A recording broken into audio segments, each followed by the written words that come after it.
Hey, what's up? I got some more lore content for you guys. My name is Tempo. I've been playing and making content for Riot's card game since its closed beta, specializing in beginner content to help you get into the game, along with peaking rank 1 multiple times on ladder. And I will be your guide for what decks to invest in early, so you can get a jump start in Legends of Runeterra. So before we get into it, there's a few things I'd like to catch you up on so that we're all on the same page. Riot has just implemented a new rotation of cards. This basically means that some cards aren't playable in the standard format anymore. This includes some cards from the tutorial structure decks. This is pretty confusing for new players because we were not given new decks that can be played in standard, so I'm having to work around this and adjust the basic decks as best as I can for you guys. After the tutorial, once you start the PvP side of things, you have an XP bar where you unlock the decks just by playing the game, along with the PvP game modes. I recommend playing the challenges in the play menu to get the base versions of the decks that I'm covering in this video.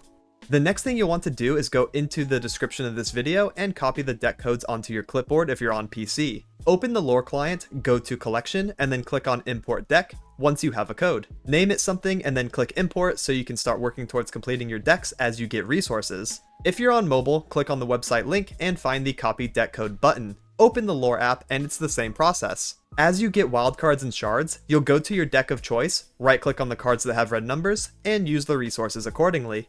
Quick tip, make sure to use your wildcards first. Only use the green shards on champions and sometimes epics.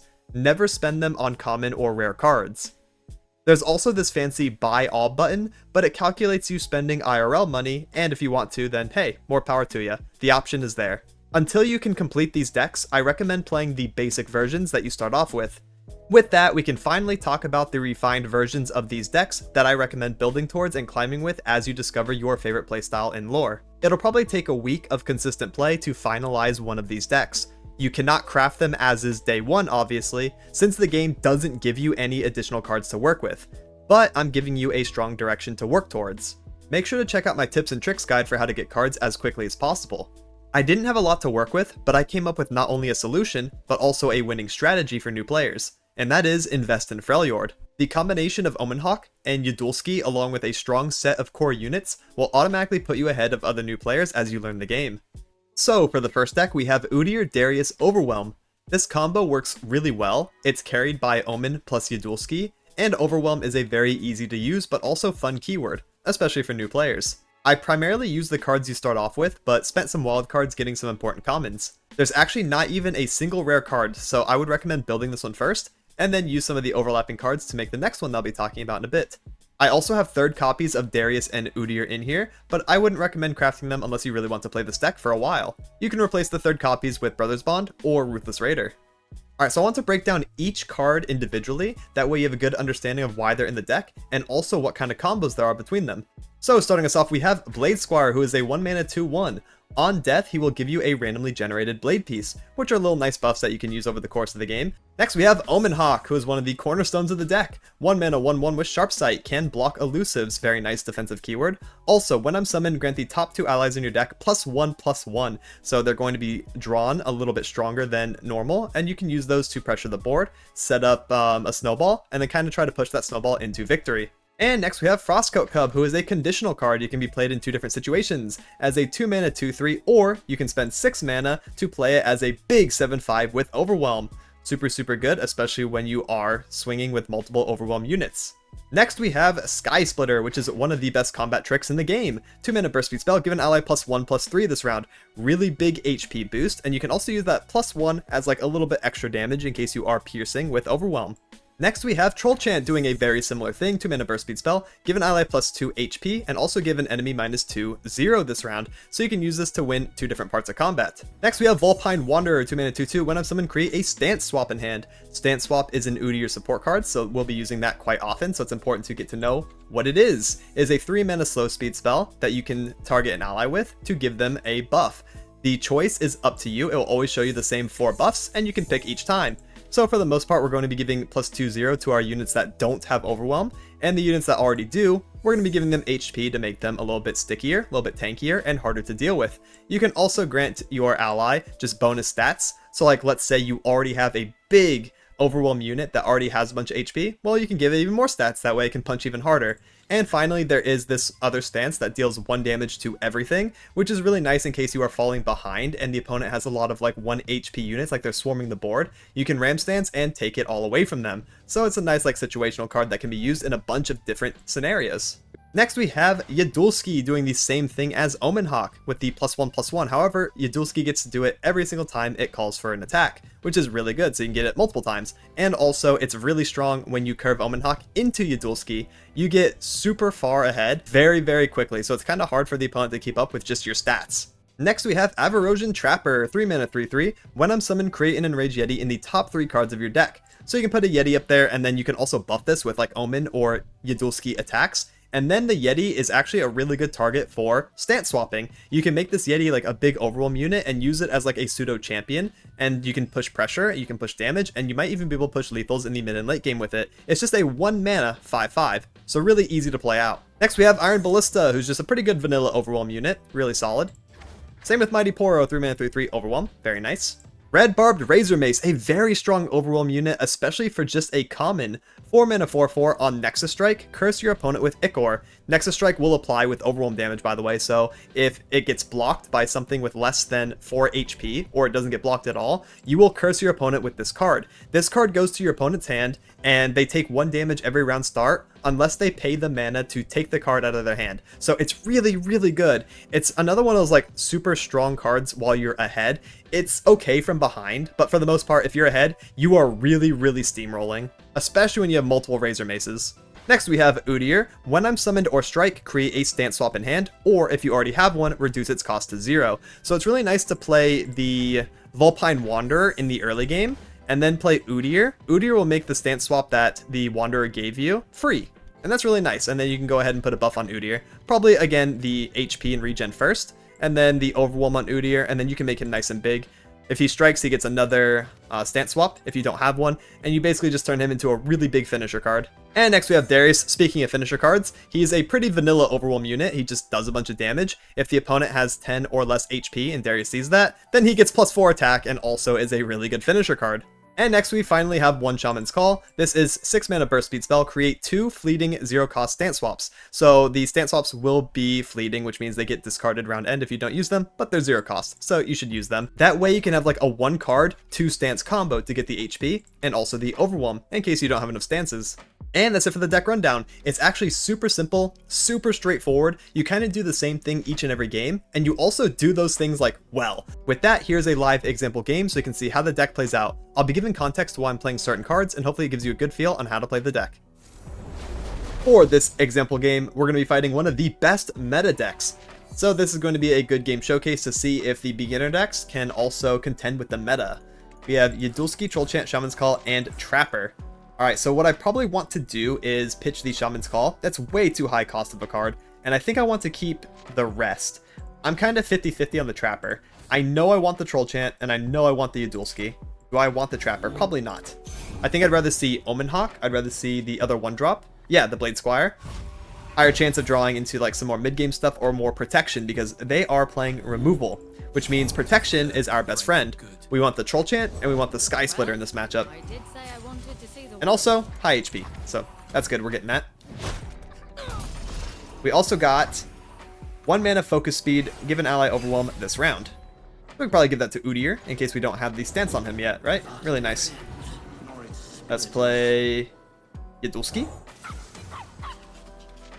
I think it'd be nice to develop Yadulski and second Yadulski, and get both the attacks off. That'd be really, really good for me. We'll see if we can get that.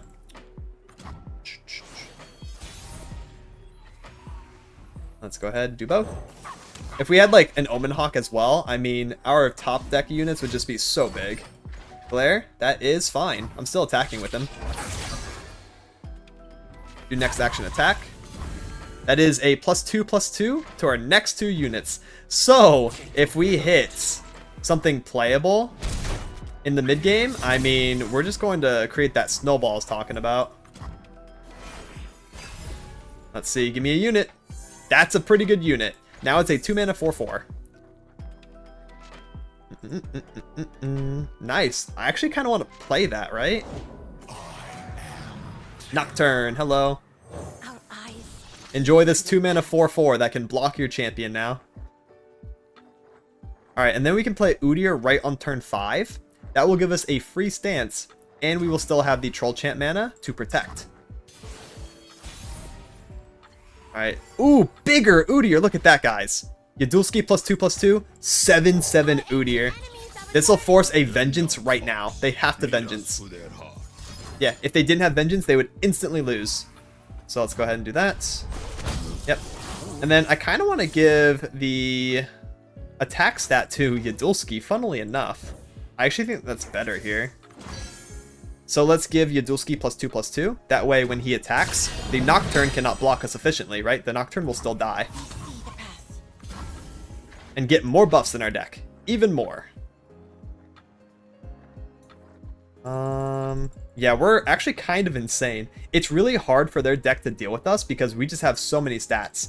They always have to commit 6 mana to, like, a big Vengeance. And we're gonna start outpacing here soon.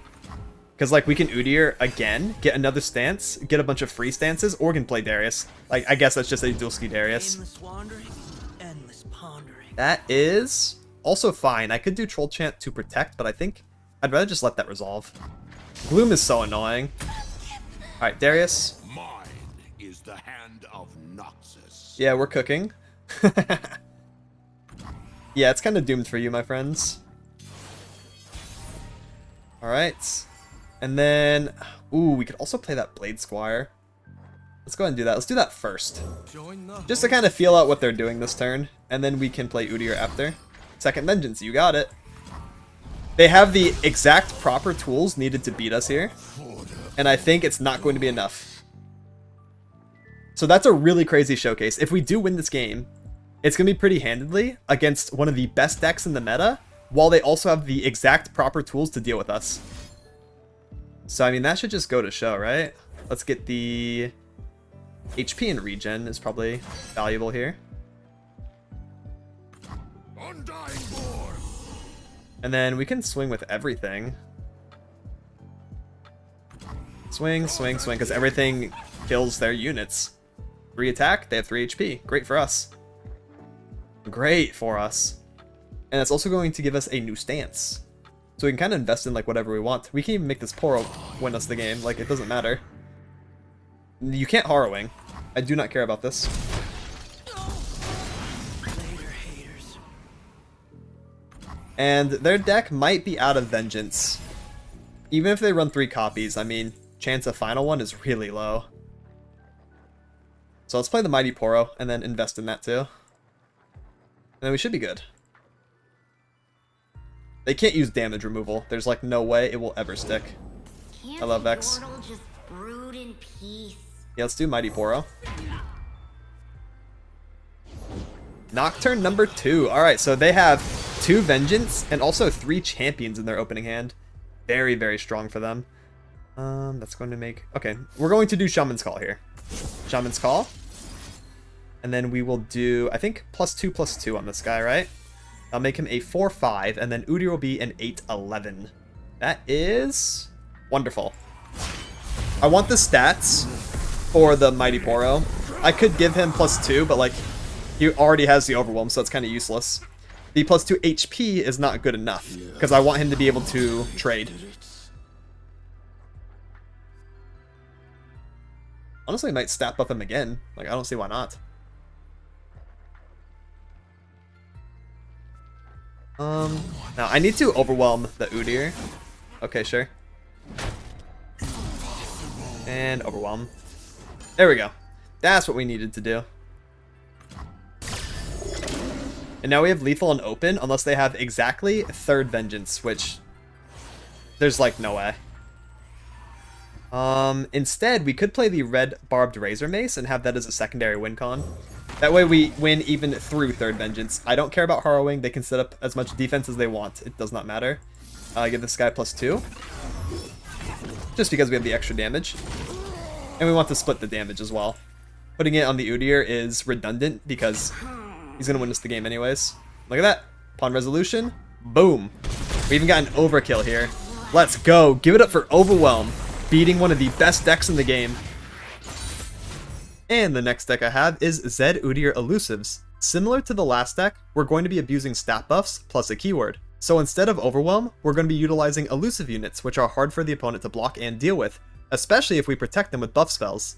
This one is slightly more expensive in card rarity, but should also be a good deck for beginners to learn the game, learn about keywords, and transition to meta decks after getting used to the core gameplay. I highly recommend checking out my gameplay guide for getting a jumpstart on what to do each and every game of lore. So getting right into the deck breakdown, we have Omen Hawk again, that is going to be one of our overlapping cards, alongside Yadulski making another guest appearance. But now we have some new early game stuff to play around, one being Shadow Apprentice. 1 mana 1/1 elusive, can only be blocked by an elusive unit, or also one with Sharp Sight by the way. When you summon an ephemeral ally, give me +1/+0 this round, so he has a ramping attack stat, which has natural synergy with Zed. Zed on attack will summon a Living Shadow, which is ephemeral, that way you can get some more cheeky damage in. Next we have Sparring Student, 1 mana 1/1, when you summon another ally, give me +1/+1 this round. This is really good, especially if you are swarming, really nice. You can give Sparring Student elusive later with a card I'll show you. This little Fey guide is really good. And then you can have a big ramping attack plus HP boost, and have a big elusive unit that can't really be dealt with. Speaking of elusives that can't really be dealt with, we have the Greenglade Duo. When you summon another ally, give me +1/+0 this round, so I think you're seeing a theme. The early game is all about trying to get Omen Hawk, hit these other early game units with buffs, so they are naturally harder to deal with, especially against removal decks, protect them with Sky Splitter and Troll Chant, and then do really big wombo combo turns where you play like multiple duo, or you already have multiple duo out, and you play like a couple more things, like a 2-drop, 2-drop, 1-drop, and then you basically just push a bunch of unblockable damage. Speaking of the buffs, we have the Sky Splitter and the Troll Chant, also coming back from the first deck, alongside Vulpine Wanderer, since we are playing Udyr in this list. Really nice to give the elusives more stats, also more protection. Here's another elusive unit, Young Witch. Support, give my supported ally quick attack and also +1 this round, so extra attack goes a long way when we are swarming with these unblockable units. Next we have Zed, who's a very aggressive unit. It's also really nice to buff him, give him HP and things like that, keep him nice and safe, and then be able to get the attacking Living Shadow off, which is just more aggressive stats essentially. Next we have Fey Guide, 4 mana 3/4, grant an ally elusive permanently, and that's really good, especially when you are hitting Zed, or if you are hitting the Sparring Student. So one of the strategies that I like doing is playing like Omen Hawk on turn 1, and then you can float turn 2 for Troll Chant or Sky Splitter, and then like let's say you're on defense 3, right? You play Zed on defense 3, and then the opponent tries to Mystic Shot him, whatever, you have protection, no problem. And then attack turn 4, you do first action Fey Guide on your Zed, and now you have elusive Zed, which is a pretty strong curve combo, especially if you don't open like that well, you don't have an explosive elusive opener, you can always go that route and be kind of annoying for the opponent. Next we have an elusive unit that is also lifesteal, which is really annoying. So you can buff this guy and then make it to where you are out healing the opponent's damage. So you're kind of like committing to a race, and this is also really good against other aggressive strategies. You can kind of get like a big healer that can't be blocked, which is, again, really frustrating for the opponent to deal with, so really good card here too. Next we have Udyr, who's going to be doing the same thing as the last deck, basically setting him up and using him as a finisher card with stances. And finally, we have a One of Sign-In. I'm pretty sure you start with this card in one of the tutorial decks, so you don't have to craft him. You can craft like extra copies of him if you'd like, and then boom, you can have like more Sign-In, which is really good. So if you are already sitting on like a wide board of elusives, he gives them all another +1/+1, which stacks with their like +1 that they naturally get from playing the Sign-In, so you can kind of just ramp up a bunch of damage and swing. Something I should mention is, like, again, I crafted 3rd Zed and 3rd Udyr for this list. You can replace them with other elusives, you can replace them with extra copies of Sign-In if you have the Epic, you can replace them with more commons, you can basically do whatever you want with this list. It's pretty free flow. You can run 2 Elixir of Iron if you'd like to have 1 mana protection. That way you can float turn 1, play Greenglade Duo, and then Zed and have Elixir of Iron. So you can also do that, like this. 2 Elixir, 2 Zed, 2 Udyr. That'll work just fine. To be honest, I wanted these decks to be more focused around the core deck itself and not as champion reliant. So that's why you see the champions basically being a supportive cast to what the rest of the deck is trying to do. The Overwhelm deck is all about the big Overwhelm units and stats. This deck is all about the elusives and the big stats that you give them with the Omen Hawk and Yadulski, which are also really easy to play strategies and also really easy to learn ones for new players. So that's why, again, I went with this route. I want these decks to be good segues into the game that you can use to transition into meta decks when you get better. And that's it for the deck rundown. Now here's a live commentary game so you can see how the deck plays out. And for this example game, we'll be fighting Pantheon. who is a like mid-game scaling, attack ramping, keyword wielding fiend. This guy's really cool. Alright, so we have Omen and Udulski in opening hand, along with Zed, so we can kind of curve out. We can play 1, 2, 3, which means we don't need this guy. We will not be playing Vulpine Wanderer on turn 2. We will be playing Udulski, so we can get rid of it. Double Omen? Okay, we kind of have a little bit of a high roll hand, but that's also one of the like main aspects of these decks, is if you open like Omen and Udulski in some combo, you're kind of just chilling. Especially if I top deck another Udulski right now and it's already buffed. I mean, we kind of just win the game outright, you know? And some games are going to be like that. So it's really nice to just play these cards because they're not only super consistent, but they also have insane high roll potential. Alright, so we did get a buffed Udyr, which is nice. He's Darius stats now. We're not going to attack with the Omen Hawk, right? Because he'll die for free to the 1-2. So we only attack with the Udulski here. That way we get the top 2 ally buff. And be pretty happy about that as we go into turn 3. It'd be cool if we get a double buff Zed. Oh, double buffed Udyr. Alright, so our champions are cooking this game. We stand together, big dudes. Alright, so for this, I think I am going to block with Omen. We do have to prepare for our next attack. So what I think I want to do is actually block with both of these, right? That way both of those will be killable with Zed. Main issue is they're probably on some buffs in hand, like Pale Cascade and whatnot, so... Zed attack is not even going to be guaranteed. We are going to play him, though. There's a world where we top deck like Sky Splitter or something, and we'll be fine. Oh, we top deck the Fey Guide! Watch this, guys. Boom! It's the combo I was talking about. Defense 3 Zed, attack turn 4 Fey Guide. Now we have elusive Zed, which is really, really annoying for the opponent to deal with. Especially as we curve into our really strong turn 5. Like, our hand is just so flexible. It's got so many combos. We stand together. Crazy, crazy card. Alright, so we are going to attack with Zed and probably also the Fey Guide. They can't block this Zed. They can block the Shadow, though. But we should push, like, a good amount of damage.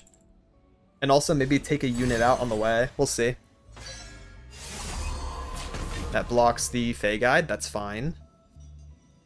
Last Breath, create in hand copies of the first 3 spells you played on me. So they're going to get back the...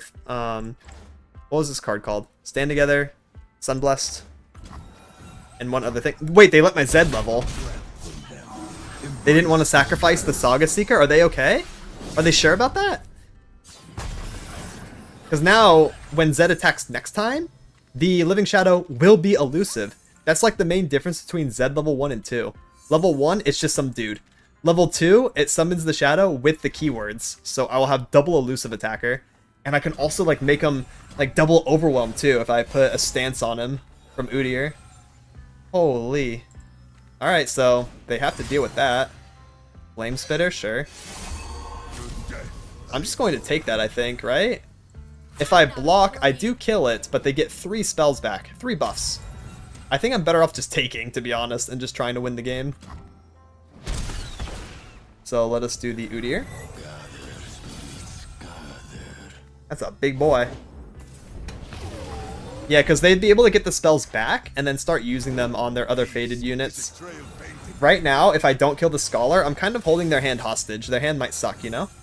So I think that's really worth. Let's go ahead and give Overwhelm to Udyr. And try to come up with a win con this turn. I think we can. I think we can push. I'm going to be threatening a lot of damage here. We're only going to attack with the Zed and the Udyr in case something does go wrong. I might need the Fey Guide as a blocker later. So we can also play Omen Hawk. I guess we'll do it after combat. So let's attack with both Zed and Udyr and see what happens. See if our champion mid-game pressure gets us there. We are threatening 17 damage, and we also have protection in case they have, like, I don't know. There's nothing they could really have with these regions. But we have the protection. There's nothing they can do. For 5 mana, 2 cards in hand, these regions, they have to, like, silence or something. Yep, GG Elusive Zed. First time I'm won with Elusive Zed in quite some time. The final deck I have is the most expensive one. Not only does it require more rares, but also heavily relies on getting 3 copies of Vex. but I can assure you this is an amazing deck core, and can be used to transition to one of the best meta decks as of recording this video, and that is Nocturne Vex, which is one of the decks that we fought earlier. Check out my recent deck profile and also meta report that covered Nocturne Vex if you want the full breakdown of it, and also a solid direction to go after playing this one that I have here for you now. So this is going to be more of like a sit back and relax control deck. We're going to be utilizing a lot of removal tools that Shadow Owls and PNZ have, which are some of the best in the game, and basically trying to slow down the opponent's strategy while pushing ours forward. Ours is all about winning with resources, winning on board, and then kind of like grinding it out slowly while the opponent is using less and less, like getting less to work with because of what we're doing, and then also surrendering. Like for the most part, they're going to surrender, but we do have a lot of ways to still win in the mid game and out pressure. So we're going to be starting with the Burgeoning Sentinel, which is a 1-mana 1/2 with Fearsome, makes it hard for this unit to be blocked. The first time you kill a unit with a spell, grant me +2/+1. So it can be a 1-mana 3/3 as long as you are also playing spell slinging removal cards, which we are. Next we have 2 Quietus, which is a removal card that has 2 different aspects to it. It can kill a unit that is like a 2/2, a 1/3, whatever. As long as it has 4 stat points or less upon resolution of the Quietus, it will kill the unit or the champion. It can also destroy a unit's equipment, so in case you are fighting a weapon-based deck, like Cultists or something, you can use Quietus for that. Next we have Glare, which is a slow speed spell. Grant a unit -1/-1. If the enemy has 1 HP, it will kill them. And you also get to draw a card if Glare resolves. Next we have triple Glimpse Beyond. We can use this to kill our own unit, to proc sentinels funnily enough, or also to draw more cards and cycle in case we are running low on resources, or as a reaction to our opponent trying to shoot our units. Next we have triple Mystic Shot. Very simple. Deal 2 to anything. Really good against like 2 HP champions, other really important 2 HP enemies, or finishing off enemies that have already been damaged. Soul Harvest, which is a conditional card kind of like Quietus, has 2 parts. Kill a follower with 3 or less power, or you can spend 1 additional mana to kill a champion with 3 or less power. Again, really good against specific early and mid game champions that have 3 attack. Next we have Buru Sentinel, which is like the other Sentinel card, 3 mana 3/3, and you get the +2/+1. Really nice.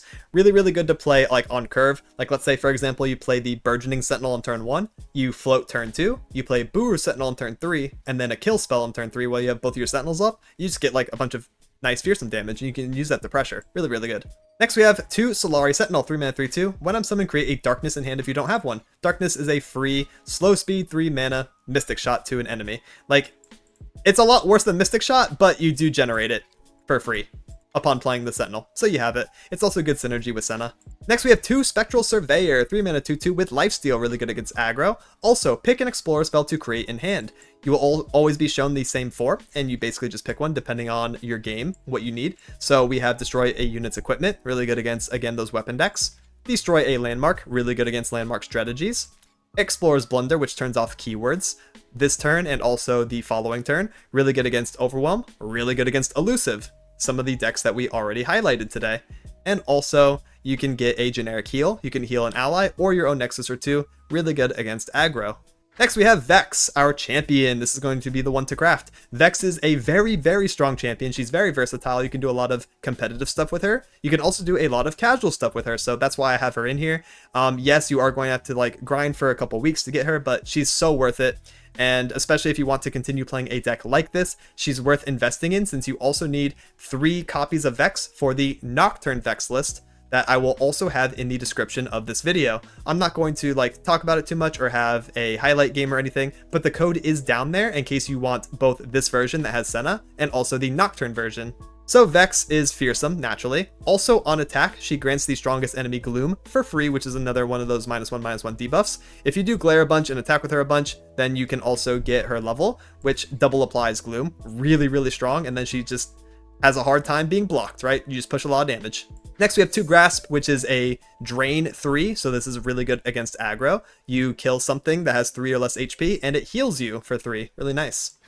Next we have another champion, Senna. She's a 5 mana 4/4 with quick attack. When I'm summoned or attack, create a Darkness in hand if you don't have one. So just like what the Solari Sentinel was doing, right? Create a Darkness. Also, your damage and kill spells accelerate to fast speed. So instead of a slow speed Darkness, it will be a fast speed Darkness, which is really nice.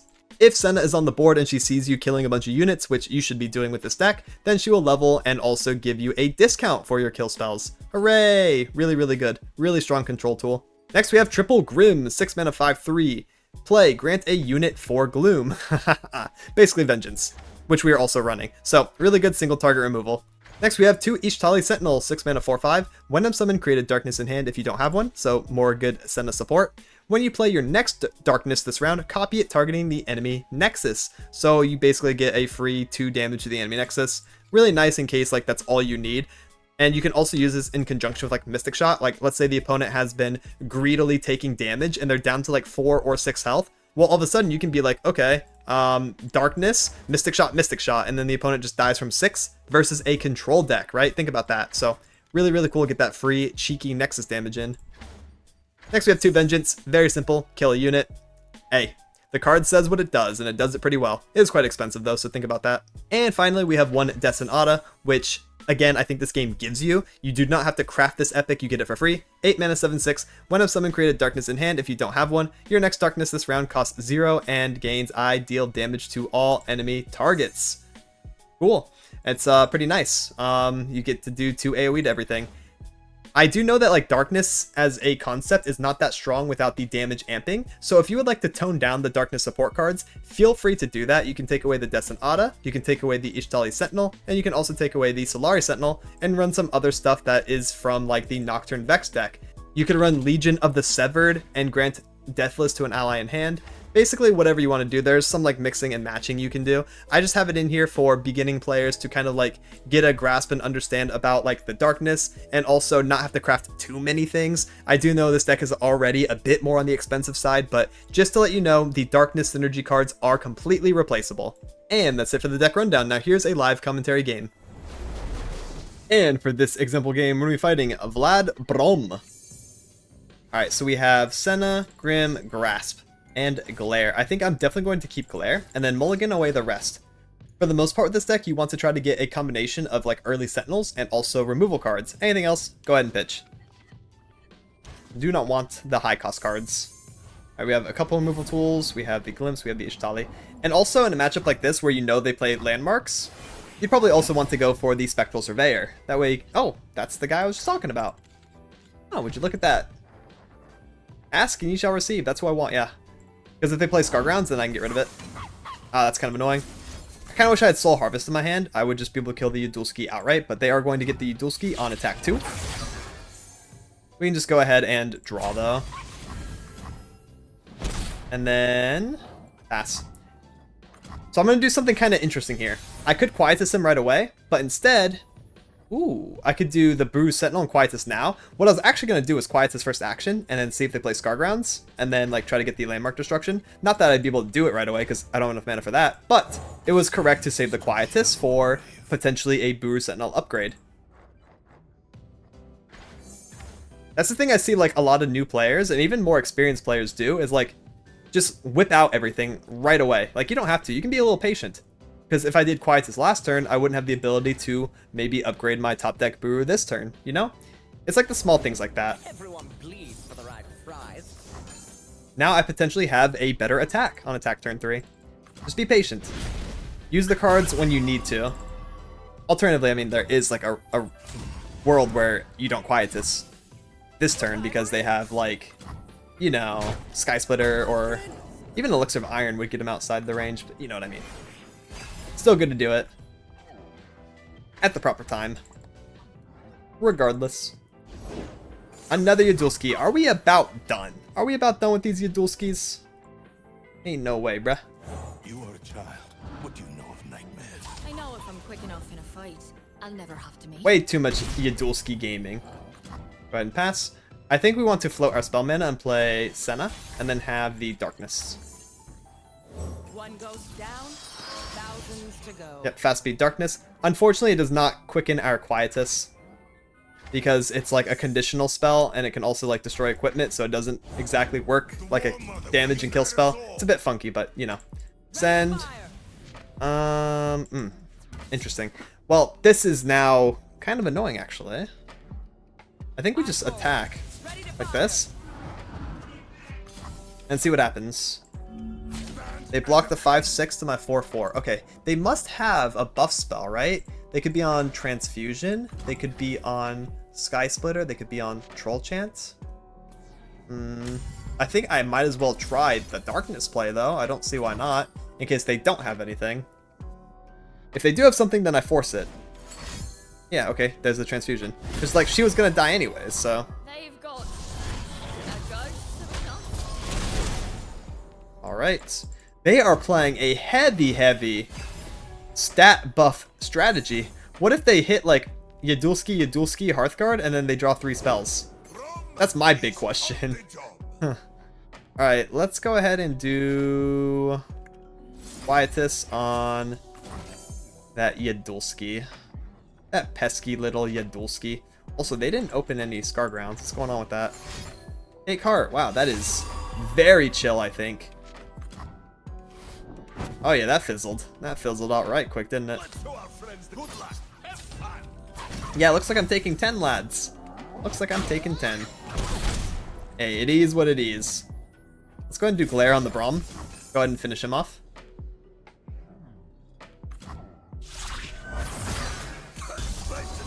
Nice Sentinel buff. And then again, I'm just going to float 3. That's 2 currently fearsome blockers. Grim. Grim is nice, though.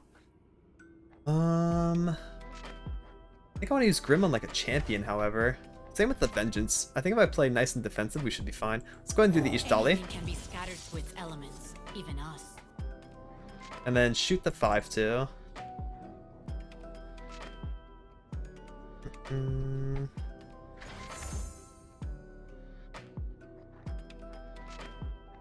And then kind of just start playing defensive. Work on blocks. Kill things as I see fit. And then we can probably try to out-resource. We are up on cards in hand, and we have plenty of ways to draw more. So I think the more we stall this out, the better we'll be. Make the darkness your own. Yeah, so I have a lifesteal unit, I have another lifesteal unit, I have really good removal. I am not attacking. I am not attacking whatsoever. Yeah, we can try to play for like Vex later too.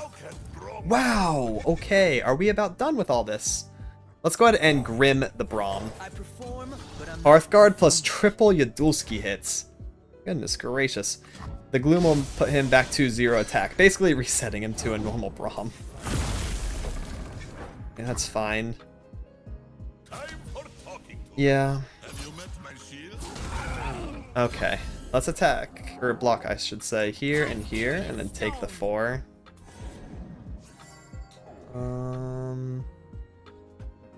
Yeah, call that a day. You get tough. And you're still chilling. No problemo, guys. It's okay. We are completely fine. Trust. Actually, we are. We are completely fine. Spectral Surveyor. The most important thing is going to be getting rid of that landmark now. We can always do Vengeance on defense turn. So I don't really care about what Vreena's doing. I need to lower the value of the Scar Grounds. That's a big Pioneer. They also need to stop drawing units. That'd be pretty cool. That's way too much. Way too much gaming they're doing. I can also Soul Harvest that Braum. I wonder what they picked. Maybe turning off keywords?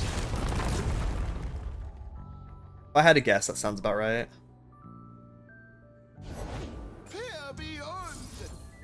Yep, we are just removing. We are playing lots and lots of removal, aren't we? I think I might as well play out the Vex, even if I don't attack with her.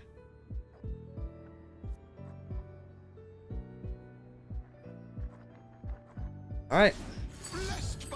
Turn off the lifesteal. Alright. Yeah. I'd rather be anywhere than here. So, like, that's kind of the hard part when it comes to controls. Actually winning. I have to make them surrender. And you know what? They're on 3 Braums and they're top 14. And I killed every single one of them. Which is kind of impressive in and of itself. That's a great feat to pull off. Kill my Vex. And then I'm also going to get the 3-3-3-3 is okay. And then we should also probably block, I guess, like 2-2-2-3, and I get the lifesteal from this guy. I could take the 4 and then also Vengeance this. But then, like, how am I ever going to deal with this girl? Like, I'm just not, right? So it's better off to just Vengeance that, because I don't really have an out to it at the moment. Yeah. This is fine. I'm not the happiest with it, but whatever. Not a lot I can do.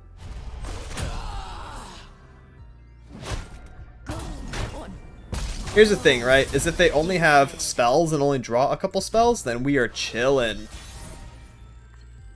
Burgeoning Sentinel. Yes, I will play that. Maeve, you move Probably as a glimpse wind, target, to be honest. quick and careless. I'll take that as a compliment. Thanks very much. That's... Wow, why did they equip the spear on that thing? They should have just played that as a Naka. Oh my god, that jump scared me. They actually have Darkened Spear in hand and played it as a weapon. Goodness gracious, they're crazy for that. Maeve, you move as the wind, quick and careless. Run it back. That as a compliment. Thanks very much. Run it back. More cards, more cards. That is going to be a weapon destruction. That's actually more important to me right now than playing Vex. I'm not kidding. I need to get rid of that Anaka. That is a very, very scary unit. No, thank you. And then we can also attack with 5-1 and the 4-2. Both trade into the 6-4 just fine.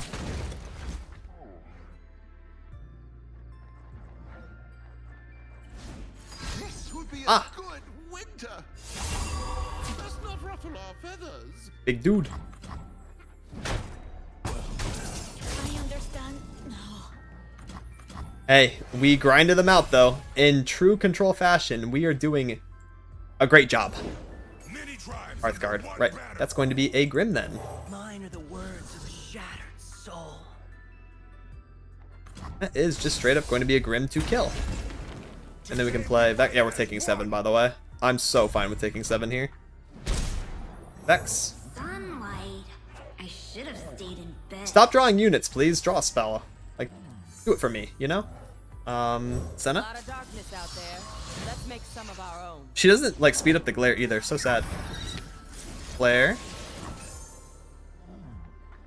And then we can finish that with Darkness. Gaze upon I think we win this turn, actually. I think we finally got them. make your midnight dreary. This is played out, like, exactly as it was supposed to. Kill that. And then full send. Double gloom that. Keep your distance. Good work, Vex. We got another Darkness. Oh, they're living with 1. 1 HP. 1 HP in a dream. Can they do it? Hey man, Vladimir level. You never know. Oh, never mind. We have Ishtali Sentinel. Ooh, I called the Vladimir level. How did I call that, guys? It doesn't matter because we have the direct damage lethal. Yeah, stop it. The elements It's at fast speed too. and the dead. Funnily enough. Block here and Darkness here, and then it's also gonna hit face. GG. Let's go, Ishtali Sentinel hitting face. Life is cyclical. Darkness ends. We did it. Perfect example of just playing control. And that's it for this beginner guide. Extra shout out to the patrons on screen. Much love and thank you for supporting, with an extra hell yeah to Verdobe, who subscribed to the highest Patreon tier. Make sure to like and subscribe if you thought this video helped at all. It really means a lot and shows the video to more people, so hopefully it can be seen by other beginners that need it. Feel free to check out my deck building guide for some tips on how to build your own decks from scratch. Also, come check me out on Twitch. I stream regularly, so come say hi. Thank you so much for watching and have a good one. Laters.